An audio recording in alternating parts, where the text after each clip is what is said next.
I raised my son alone for 43 years. His text message: "Don't call or come over. We're done." I replied with just 2 words: "Got it." What happened next shocked everyone, especially my daughter-in-law's mother. I was arranging bluebonnets in my garden when my world collapsed. Funny how life's worst moments arrive on ordinary days, isn't it? The Texas sun was warm on my shoulders, dirt beneath my fingernails, when my phone buzzed against the pocket of my gardening apron. A text from Preston, my only son. "Don't call or come over. We're done. You're toxic, and we need space." Have you ever felt your heart stop while your body keeps moving? I read those words once, twice, 3 times, my fingers trembling against the screen. 43 years of motherhood reduced to 12 cold words. I sat there among my bluebonnets, Texas's most resilient flower, while something inside me withered. What does one say to such finality? After raising him alone since he was 6, after working 2 jobs so he could attend college, after welcoming his wife Autumn like the daughter I'd never had, what words could possibly suffice? "Got it?" I typed back. 2 small words to mask an ocean of pain. Pride is both a blessing and a curse at 72. It keeps your spine straight when your heart is breaking. That night, sleep eluded me. I wandered through my empty house like a ghost, touching photographs that suddenly felt like artifacts from another life. Preston at 8, missing his front teeth, holding up a baseball trophy. I'd worked a double shift at the school and then waitressed until midnight, but still made it to every game. Preston at 18, valedictorian, thanking me in his speech for never giving up, even when it would have been easier. The crowd had applauded while I wept silently in the 3rd row. Preston at 27, placing Autumn's hand in mine at their wedding. "Mum, you've always been my rock. Now I have 2 amazing women in my life." 15 years of Sunday dinners after that. 15 years of holidays where I'd spend weeks preparing everyone's favourite dishes. The way little Willa and Knox would run to the door shouting "Mimi's here" whenever I arrived. You know what haunts me most? I can't pinpoint when it changed. There was no argument, no tension I could recall. One day we were family, and the next, "Don't call or come over. We're done." The first week, I convinced myself it was a misunderstanding. Perhaps Preston was stressed at work. Maybe Autumn had misinterpreted something I'd said. I left one voicemail, careful to keep my voice steady. "Preston, it's Mum. I'm not sure what's happened, but I'm here when you're ready to talk." Straight to voicemail. No response. I sent one text to Autumn. "Whatever I've done, I'm truly sorry. Please let me know how I can make things right." Read, but never answered. By the second week, concern outweighed hurt. Was someone ill? Were the children okay?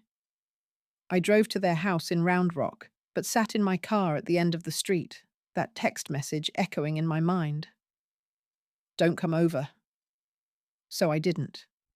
I respected their boundary while my heart pounded against my ribs, desperate to see my grandchildren. When Willa's 10th birthday approached, I mailed a card with a bracelet I'd had engraved with her name. A week later, it returned in my mailbox. "Return to sender," stamped across the envelope in harsh red letters. That's when I knew this wasn't temporary. You don't realize how small a town Austin can be until you're the subject of whispers. At church, conversations would halt when I approached. My book club friends asked careful questions I couldn't answer. "Is everything all right with Preston's family?" "We've missed seeing you with the grandkids." "Did something happen at Thanksgiving?" I withdrew from them all. How could I explain what I didn't understand myself? Then came that day at Randall's grocery store. I was selecting peaches, still buying Willa's favourite fruit out of habit, when I heard them. "That's Preston Vance's mother," a woman whispered too loudly to her friend. "I heard she's not allowed near the grandchildren anymore." "Must have done something terrible," the other replied. "My daughter knows Autumn from yoga, says the whole family is traumatized." The peach in my hand bruised under my tightening grip. Traumatized? By what? By me. I abandoned my cart in the middle of the produce section and fled, the automatic doors barely opening in time as I rushed through them, gasping for air that wouldn't come. At home, I called Martha, my oldest friend since teaching together in the 70s. "There must be some explanation," she said gently. "Did you criticize Autumn's parenting? Say something about the children's behavior?" I replayed every interaction in my mind. Every dinner, every phone call, every holiday gathering. Had I overstepped? Been too opinionated? Said something unforgivable I couldn't recall? The uncertainty, you see, is worse than knowing. When you've done something wrong, you can at least atone. But how do you apologize for a crime you can't identify? On a Wednesday morning, 72 days after that text, yes, I counted each one, my doorbell rang. A young man in a polo shirt stood on my porch, uncomfortable but professional. "Lorraine Vance?" "Yes?" "You've been served." The manila envelope felt unnaturally heavy in my hands. Inside, a petition for a restraining order. The plaintiff, Preston Vance, my son, my only child, the boy I'd raised alone after his father died in that oil rig accident, the boy who'd crawled into my bed during thunderstorms, the man whose hand I'd held through college graduation, marriage, the birth of his children. Now he was accusing me of making threatening statements and exhibiting unstable behavior toward his family. The allegations listed specific dates when I supposedly appeared at their home, screaming threats and refusing to leave. Dates when I allegedly called repeatedly, leaving disturbing messages. But here's what chilled me to my core. On 3 of those dates, I wasn't even in Austin. I was in Houston at an annual conference for retired teachers. I had name badges, hotel receipts, photographs with colleagues. Someone was lying. Someone was fabricating evidence against me. Someone wanted to legally separate me from my family forever. But who would do this? And why?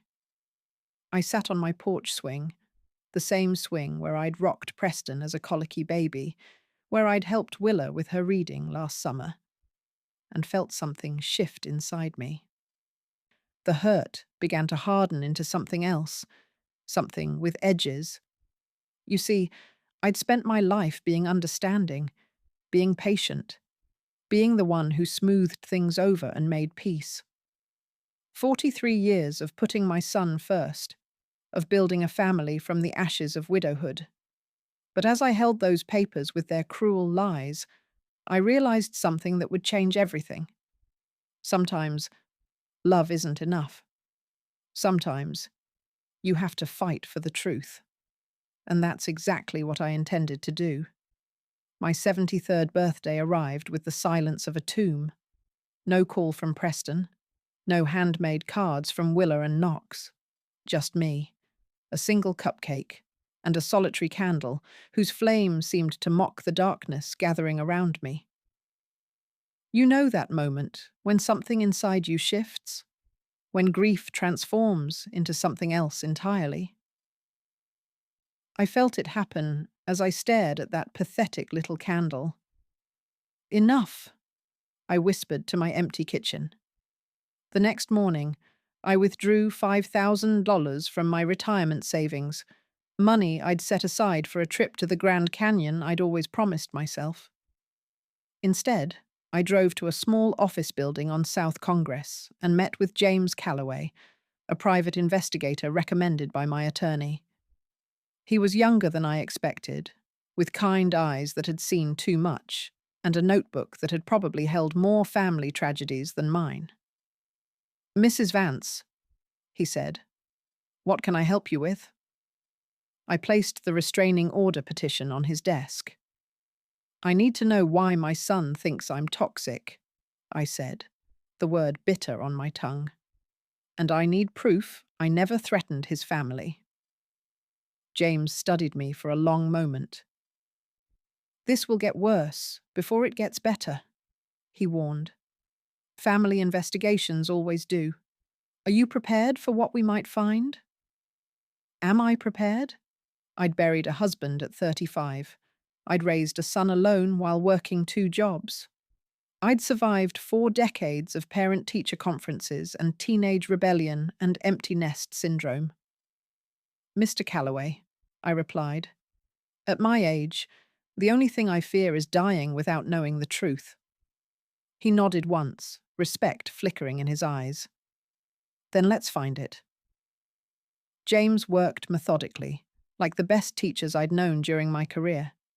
He started with social media, a world I'd only reluctantly joined to see photos of my grandchildren. "Look at this," he said during our second meeting, turning his laptop toward me. "Preston's Instagram account. Notice anything?" I scrolled through images of my son's life: Autumn smiling at dinner, the children at soccer games, family vacations at the coast. But something was missing.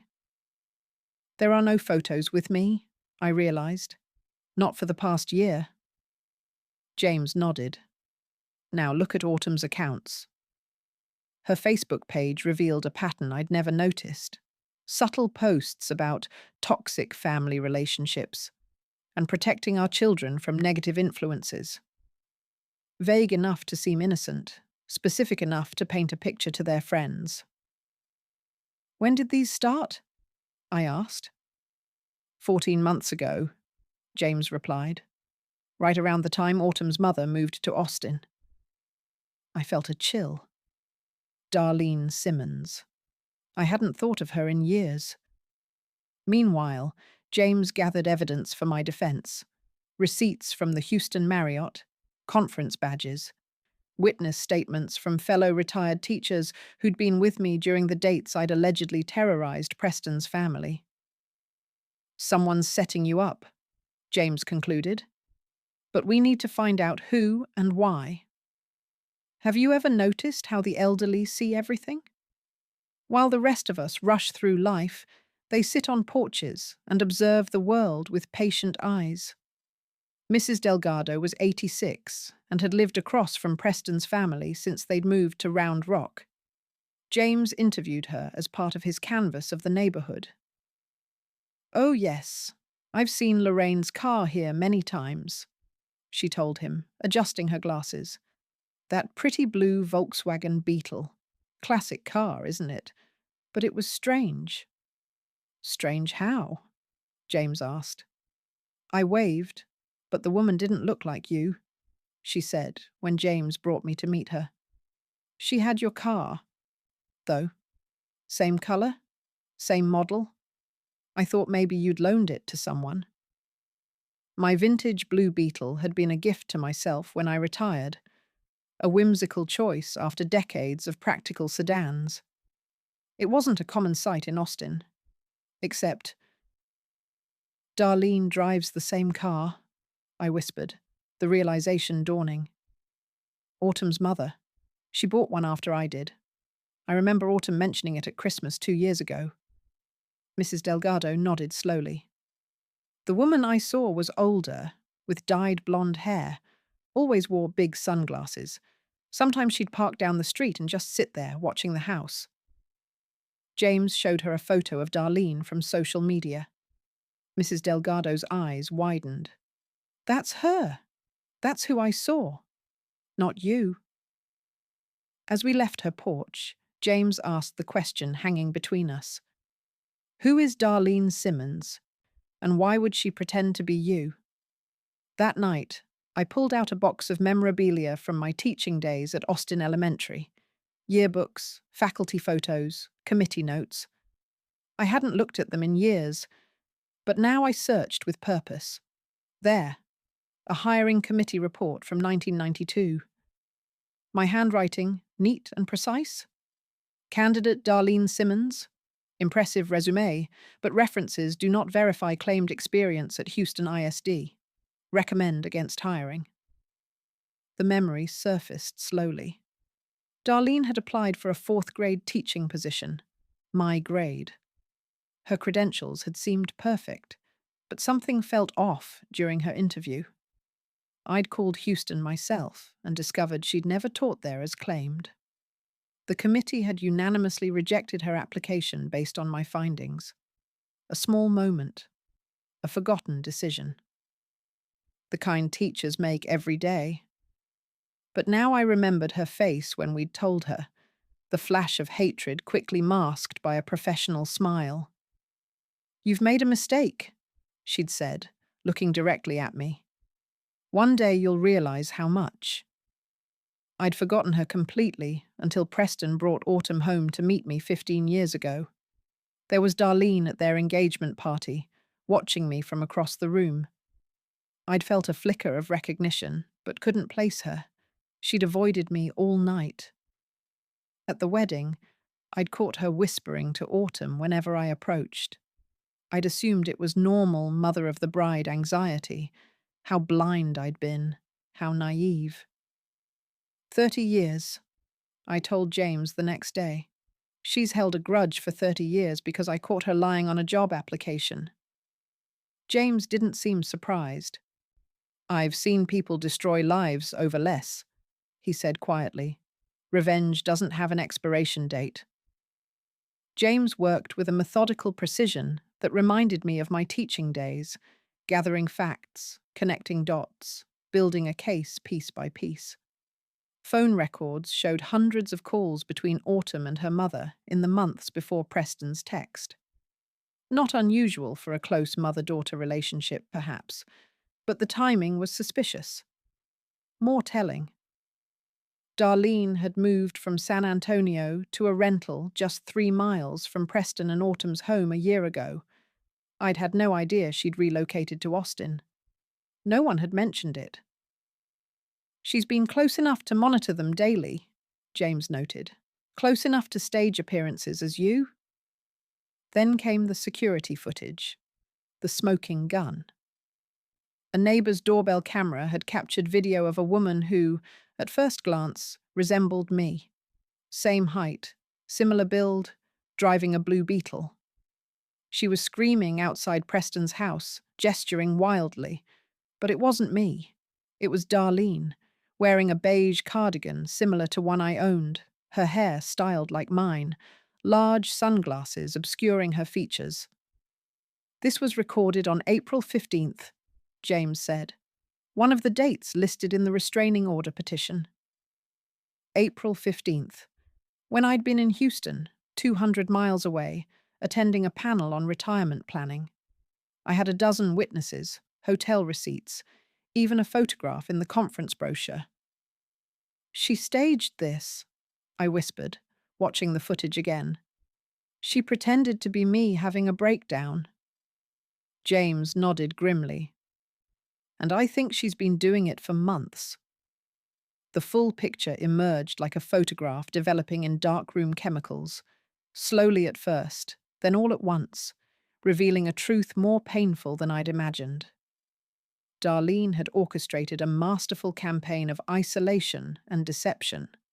Phone records, interviews with family friends, and social media evidence painted the pattern. First, she'd planted seeds of doubt about me to Autumn. Subtle comments about my parenting style, hints that I criticized Autumn behind her back. "Your mother-in-law told her bridge club you're too permissive with the children." She'd lie. Or, "Lorraine mentioned to me she thinks you're not feeding the kids properly." All fabrications, all designed to create tension. Then, she'd worked on Preston, expressing concern about my behavior, suggesting I was showing signs of instability, perhaps early dementia. "Has your mother always been so forgetful?" she'd ask innocently. My friend's mother started acting strange before her diagnosis. Most devastating of all, she'd told Autumn I had called Child Protective Services on them, claiming neglect. Another complete fabrication, but one that would trigger any parent's deepest fears. The campaign had been patient, methodical, and devastatingly effective. By the time Preston sent that text, he truly believed I had become toxic, a threat to his family's well-being. Why didn't they just talk to me? I asked James, my voice breaking. Why didn't Preston ask me directly? James had seen too many families torn apart to sugarcoat his answer. Because people believe what they want to believe, he said gently. And it's easier to accept a simple villain than confront a complex truth. The restraining order hearing was set for the following Tuesday. My attorney, Ellen Briscoe, was confident we could disprove the allegations with our evidence. The judge will dismiss the case, she assured me. The dates don't match. We have proof you were elsewhere. The security footage clearly shows someone else pretending to be you. But legal victory felt hollow as I prepared my testimony. Even if I won in court, how could I ever repair the relationship with my son? How could I forgive him for believing I would threaten his family? For cutting me off without a conversation? For robbing me of precious months with my grandchildren that I could never get back? The night before the hearing, I couldn't sleep. I scrolled through old messages on my phone, seeking comfort in happier times. There, from 6 months ago, a voicemail I'd saved from Willa. Mimi, it's me. I lost another tooth, and the tooth fairy brought me $5. When are you coming over? I miss you. Why don't you visit anymore? Love you bunches. My granddaughter believed I had chosen to abandon her. Autumn had told the children I didn't want to see them anymore. I played the message again, Willa's sweet voice filling my darkened bedroom. Then I made a decision that would change everything, not just about the hearing, but about the rest of my life. Because sometimes winning isn't about proving you're right. Sometimes it's about choosing what kind of person you want to be when the battle is over. The Travis County Courthouse stands like a limestone monument to human conflict, a place where families arrive whole and often leave fractured. I'd spent my career nurturing children, not fighting legal battles, yet there I sat in courtroom 4B, wearing a simple blue dress I'd once worn to Preston's law school graduation. Some symmetries in life are too painful to ignore. Ellen, my attorney, squeezed my hand as the bailiff called the court to order. Remember, she whispered, let the evidence speak for itself. When Preston entered with Autumn, my breath caught. My son, my only child, wouldn't meet my eyes. He looked thinner, his shoulders tense beneath his suit jacket. Autumn stared at the floor, her face pale. Behind them walked Darlene, immaculately dressed, a small smile playing at her lips when she saw me. The satisfaction in her eyes made my blood run cold. Judge Harriet Watkins reviewed the case with efficient detachment. This is a hearing for a restraining order filed by Preston Vance against his mother, Lorraine Vance, alleging threatening behavior and harassment.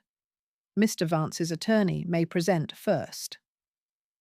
Preston's lawyer, a young man with expensive cufflinks and practiced sincerity, outlined the allegations. My supposed appearances at their home, threatening voicemails, erratic behavior that left the family living in fear. As he spoke, I watched Preston.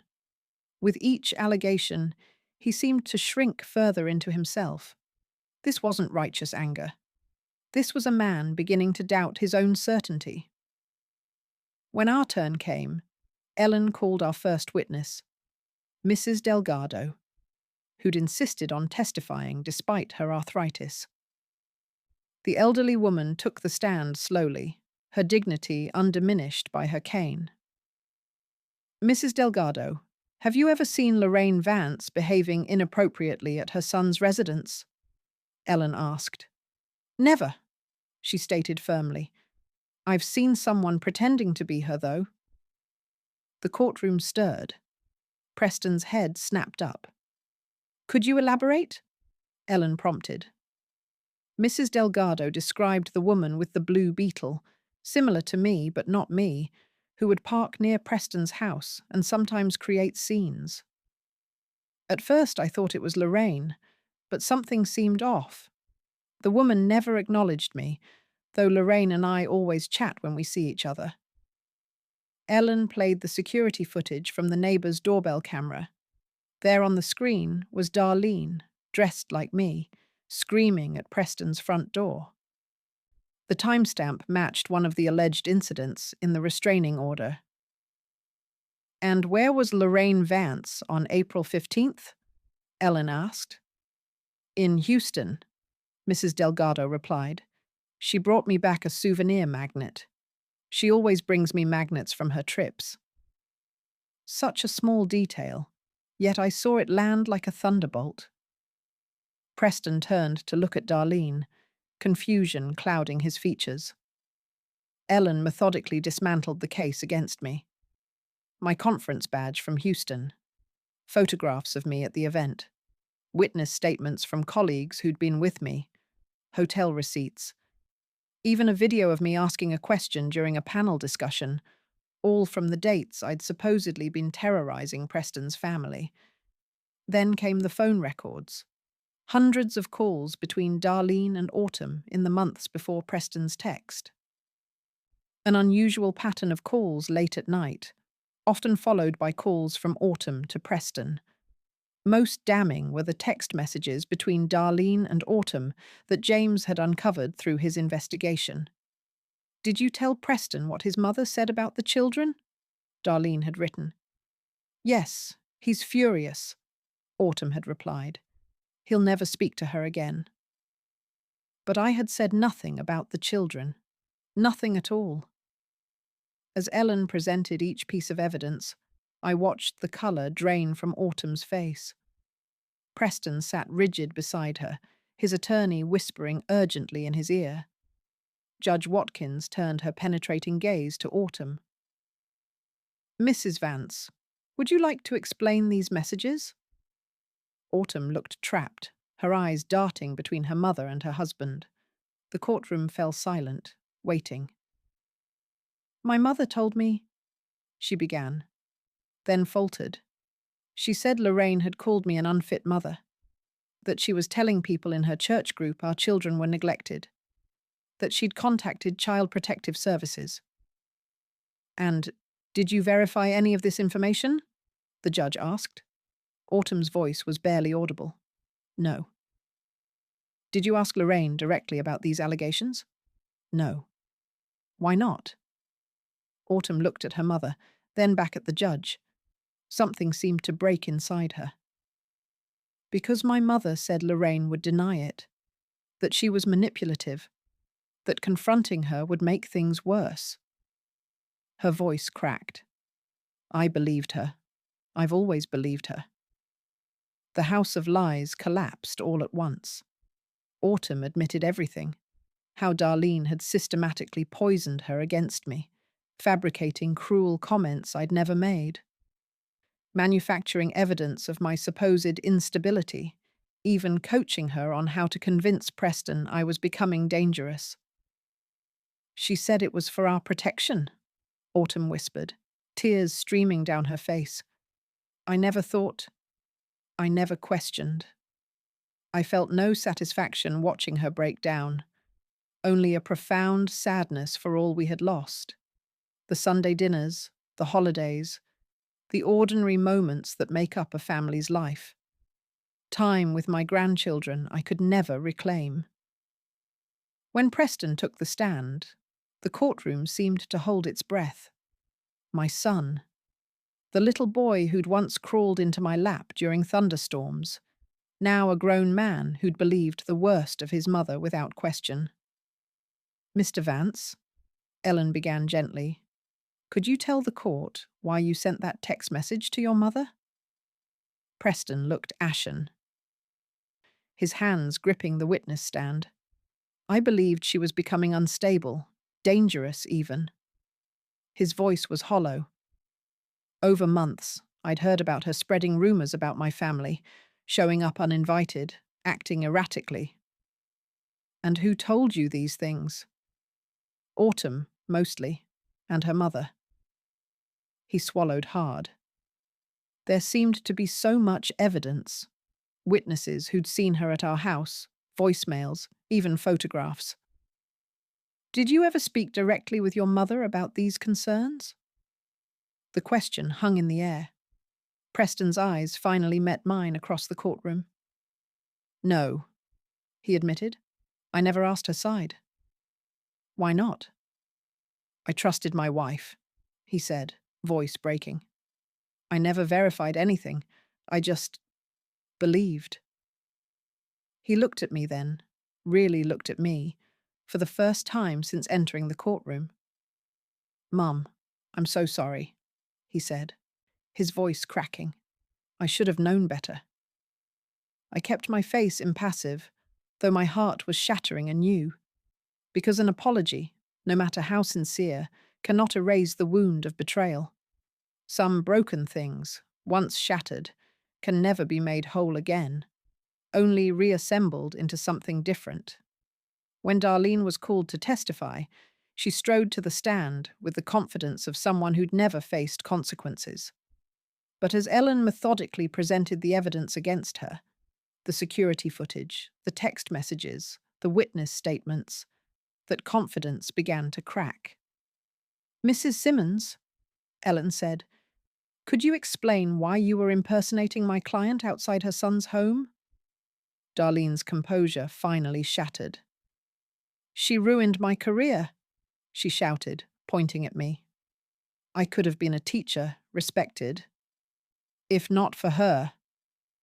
The courtroom fell silent as her 30-year vendetta was exposed in all its twisted glory. You caught me in one lie on an application, she spat at me. One mistake. And you made sure I never taught in this district. Do you know what that did to me? To my reputation?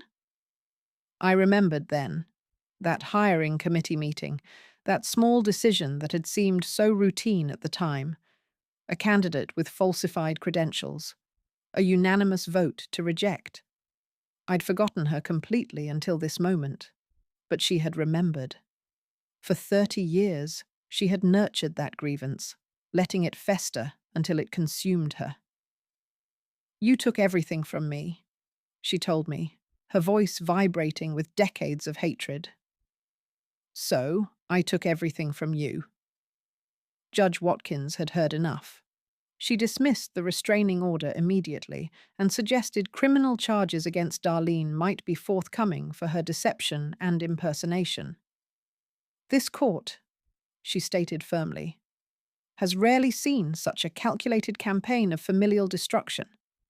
Mrs. Simmons, I strongly suggest you seek counsel.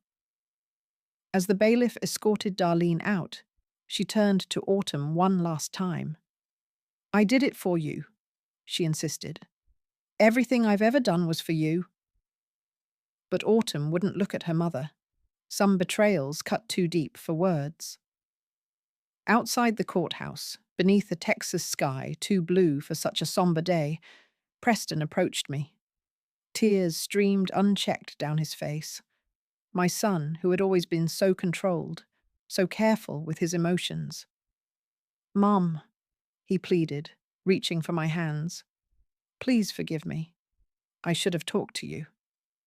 I should have known better. Autumn stood behind him, shamefaced. We can fix this, Preston continued. The kids miss you so much. Willa asks about you every day. We can go back to how things were. How things were, as if the past 8 months could be erased with an apology, as if trust, once shattered, could be instantly restored. I looked at my son, the boy I'd raised alone, the man who had believed the worst of me without question, who had cut me from his life with a text message, who had robbed me of precious time with my grandchildren that I could never get back. Got it, I said quietly, echoing my response to his cruel text. Then I walked away, leaving them stunned on the courthouse steps. Was it petty? Perhaps. But sometimes we need to honor our wounds before we can begin to heal them. Sometimes forgiveness comes not in a moment of emotional catharsis, but in the quiet, daily decision to try again. And I wasn't ready. Not yet. 3 months passed. I sold my house near Zilker Park. Too many memories in those rooms, too many ghosts of Sunday dinners and holiday gatherings. I found a small apartment in South Austin and began volunteering at a foundation for elderly victims of family abuse.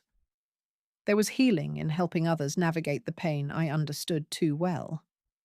What no one knew, what I had told no one, was that 2 days before Preston's text, I'd sat in a sterile doctor's office and received news no one wants to hear. Early stage pancreatic cancer. Treatable, but serious. I'd made the appointment to tell Preston that very week. Then came his message. Don't call or come over. We're done. So I'd faced it alone. The consultations, the treatment options, the fear that comes in the dark hours when you wonder how much time you have left. One afternoon, I received a letter forwarded from my old address, childish handwriting on the envelope. Inside was a drawing from Willa, stick figures of our family, including me.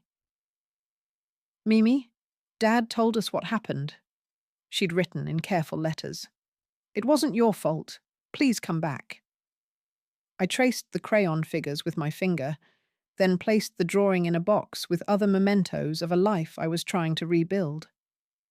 Because how do you explain to a 10-year-old that sometimes adults break things that can't be easily fixed? That forgiveness is not the same as forgetting? Life has a way of revealing our secrets when we least expect it. Preston, a pharmaceutical sales representative, was at Dell Seaton Medical Center for a meeting when he ran into my oncologist in the elevator. Mrs. Vance is responding well to treatment, Dr. Sharma mentioned, assuming Preston knew. Her prognosis is quite positive if we continue this protocol. That evening, Preston appeared at my apartment door, his face ashen. Why didn't you tell me? He demanded, his voice raw. About the cancer? I regarded him calmly from my doorway. You said we were done. 4 simple words, not meant to wound, merely to state a truth we both needed to acknowledge. The raw truth hit Preston like a physical blow. He fell to his knees in my hallway, sobbing in a way I hadn't seen since he was a child. I don't deserve to be your son, he wept. I watched him, my heart torn between maternal love and self-preservation. Because he was right, he had failed me when I needed him most. But he was also wrong. He would always be my son, no matter what passed between us. Get up, Preston, I said finally. Neighbors will talk. He followed me inside, to the small living room where I'd built my new life without him. We sat across from each other like strangers, the weight of unspoken words between us. I have stage 2 pancreatic cancer, I told him directly. The treatment is aggressive but effective. I'm not dying tomorrow. Why didn't you reach out when you were diagnosed? He asked. I was going to, I replied. I had planned to tell you that weekend. Then I received your text. The simplicity of it seemed to break something in him. The realization that while he was cutting me from his life, I was fighting for mine, alone. I'll never forgive myself, he whispered. That's your burden to carry, I said, not unkindly, just as forgiveness is mine. Reconciliation doesn't happen in a single dramatic moment. It comes in small gestures, in consistent actions, in the patient rebuilding of trust, one day at a time. Preston asked, not demanded, if he could drive me to my treatments. At first, I refused. But when he showed up anyway, just to sit in the waiting room without pressuring me, something shifted. The next time, I let him drive me home afterward. Small steps. Autumn sent handwritten letters, not asking for forgiveness, but acknowledging the pain she'd caused. She'd begun therapy to understand how her mother had manipulated her, how she'd failed to question what should have been questioned. "I don't expect you to forgive me," she wrote. "But I want you to know I'm working to be worthy of it someday." She stood up to Darlene, finally, cut ties completely. It cost her the only mother she'd known, but some relationships are too toxic to salvage. The grandchildren were easier. Children forgive more readily than adults, their hearts more resilient. The first time Willa and Knox visited my new apartment, they explored it with curious eyes.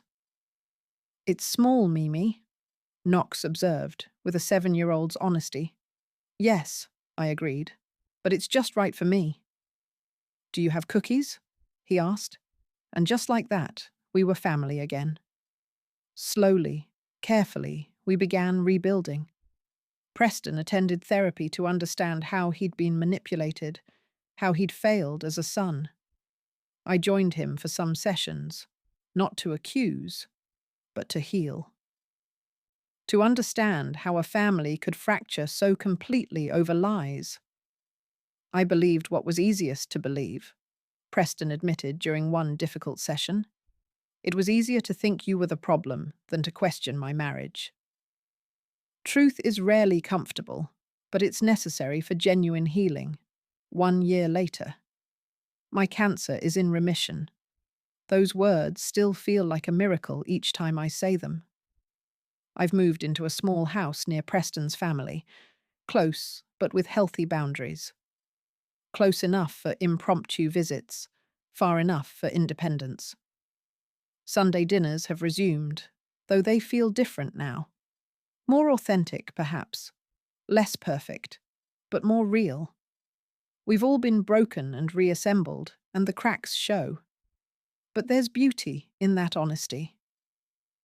At one such dinner, Preston raised his glass. "To Mom," he said, his voice steady. "Who taught me the hardest lesson of all, that trust, once broken, must be earned back through actions, not words." I looked around the table at my family, hard-won and more precious than ever. At Autumn, who meets my eyes now without shame. At Willa and Knox, growing too fast, unaware of how close we came to losing this. "And to second chances," I added, lifting my own glass, "which are never guaranteed, but always possible." Later, I sat on my porch with Willa and Knox, teaching them to arrange bluebonnets, just as I was doing when that text arrived 2 years earlier. Life has a way of coming full circle, though we are never the same when we complete the journey. I am not the same woman who received that devastating message in her garden. I am stronger now, wiser. I understand that love without boundaries isn't love at all. It's surrender. That forgiveness doesn't mean forgetting, but choosing to build something new from the ruins of what was lost. As the sun set, my phone buzzed with a text from Preston. "Thank you for giving us another chance." I smiled and typed back, "Got it." But this time, those 2 small words carried love, not heartbreak, because sometimes the same words that once broke us can be reclaimed as our own. Sometimes the deepest wounds become our greatest teachers. And sometimes, if we're very fortunate, we get the chance to rewrite our endings.